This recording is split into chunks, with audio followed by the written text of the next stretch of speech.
Hello friends, welcome back to my YouTube channel.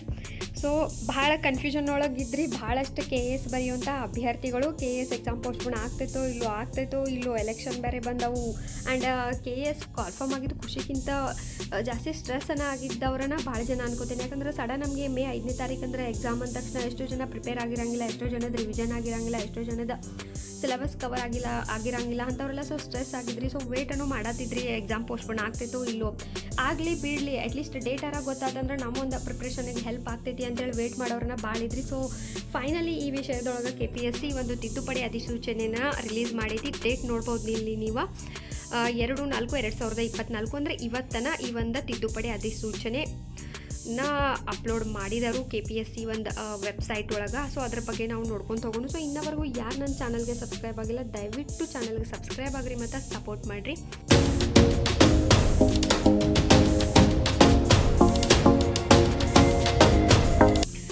So 384 ಹುದ್ದೆಗಳಿಗೆ ಕಾಲ್ಫರ್ಮ್ ಆಗಿತ್ತು KES. ಅದರದೊಂದು ಅರ್ಜಿ ಸಲ್ಲಿಸಲು ಒಂದು ಕೊನೆಯ ದಿನಾಂಕ ಏನಿತ್ತಂದ್ರೆ ಸ್ಟಾರ್ಟಿಂಗ್ ದಿನಾಂಕ 4/3/2024ರಿಂದ 3/4/2024 ಅಂದರೆ ನಾಳೆಗನ ಲಾಸ್ಟ್ ಡೇಟ್ ಇತ್ತು ಆ್ಯಕ್ಚುಲಿ KES ಅಪ್ಲಿಕೇಶನ್ ಹಾಕಲಿಕ್ಕೆ. ಆ್ಯಂಡ್ ಪೂರ್ವಭಾವಿ ಅಂದರೆ ಏನು ಪ್ರಿಲಿಮಿನರಿ ಎಕ್ಸಾಮಿನೇಷನ್ ಇರ್ತಿಲ್ಲ ಅದನ್ನು 5/5/2024 ಅಂದರೆ ಮೇ 5ನೇ ತಾರೀಕನ ಡೇಟ್ನ ನಿಗದಿಪಡಿಸಿದ್ರು.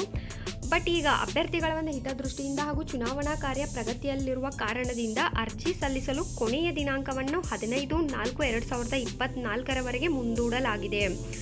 ಸೊ ಇವನ್ ಅಪ್ಲಿಕೇಶನ್ ಯಾರು ಹಾಕಿಲ್ಲಲ್ಲ ಅವ್ರಿಗೂ ಇದು ಹೆಲ್ಪ್ ಆಗ್ತೈತಿ. ಏಪ್ರಿಲ್ 15ರವರೆಗೂ ನಿಮ್ಗೆ ಡೇಟ್ನ ಮುಂದೆ ಓಡಲಾಗಿದೆ. ಸೊ ಕಾರಣ ನೀವು ಯಾರು ಇನ್ನೂ ಅಪ್ಲೈ ಮಾಡಿಲ್ಲ, ಅಪ್ಲೈ ಮಾಡಿರಿ. And the most important thing is preliminary ಎಕ್ಸಾಮಿನೇಷನ್ನ 7/7/2024 ಮರು ನಿಗದಿಪಡಿಸಿದರು. ಸೊ ಫಸ್ಟ್ ಎಷ್ಟಕ್ಕೆ ನಡಿಬೇಕಂತೇಳಿ ನಿಗದಿಪಡಿಸಿದ್ರಂದ್ರೆ 5/5/2024 ಮೇ 5ನೇ ತಾರೀಕು.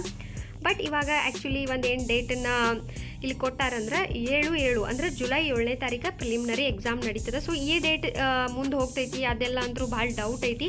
ಸೊ ಇದನ್ನು ಫೈನಲ್ ಡೇಟ್ ಅನ್ಕೊಂಡು 100% ಒತ್ತು ಕೊಟ್ಟ ಪ್ರಿಪ್ರೇಷನ್ ಮಾಡಿರಿ. ಏನೋ ಗಾಡ್ ಗ್ರೇಸೋ ಏನೋ ಗೊತ್ತಿಲ್ಲ, ಎಕ್ಸಾಮ್ ಪೋಸ್ಟ್ಪೋನ್ ಆಗೈತಿ. ಸೊ ಎಷ್ಟೋ ಜನಕ್ಕೆ ಓದ್ಕೊಳ್ಳಿಕ್ಕೆ ರಿವಿಷನ್ ಮಾಡ್ಕೊಳ್ಳಿಕ್ಕೆ ಎಲ್ಲನೂ ಟೈಮ್ ಸಿಕ್ಕದ. ಅದ್ರದ್ದೊಂದು ಯುಟಿಲೈಸೇಷನ್ನ ಮಾಡ್ಕೊಳ್ರಿ, ಮಸ್ತ್ ನಮಗೆ ಸ್ಟಡಿ ಮಾಡಿರಿ.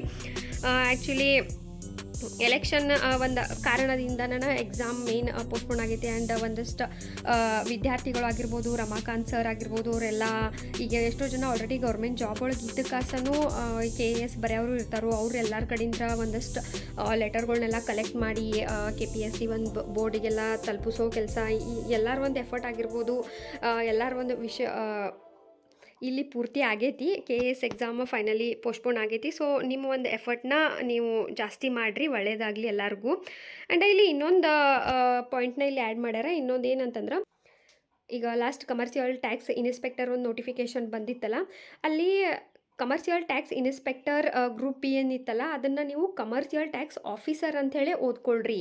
ಅದು ಇನ್ಸ್ಪೆಕ್ಟರ್ ಅಲ್ಲ ಆಫೀಸರ ಅಂಥೇಳಿ ಕರೆಕ್ಷನ್ನ ಮಾಡ್ಕೊಳ್ರಿ ಅಂಥೇಳಿ ಒಂದು ಪಾಯಿಂಟ್ನ ಇಲ್ಲಿ ಆ್ಯಡ್ ಮಾಡ್ಯಾರ.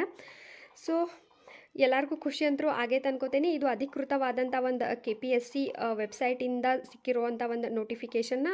ಸೊ ಆರಾಮಾಗಿ ನೀವು ಒಂದು ಪ್ರಿಪ್ರೇಷನ್ನ ಮಾಡಿರಿ. ಏನೋ ರಿಲೇಟೆಡ್ KES ಆಗಿರ್ಬೋದು, UPSC ಏನಾರ ಡೌಟ್ಸ್ ಇದ್ರೆ ಕಮೆಂಟ್ ಮಾಡಿರಿ. Thank you.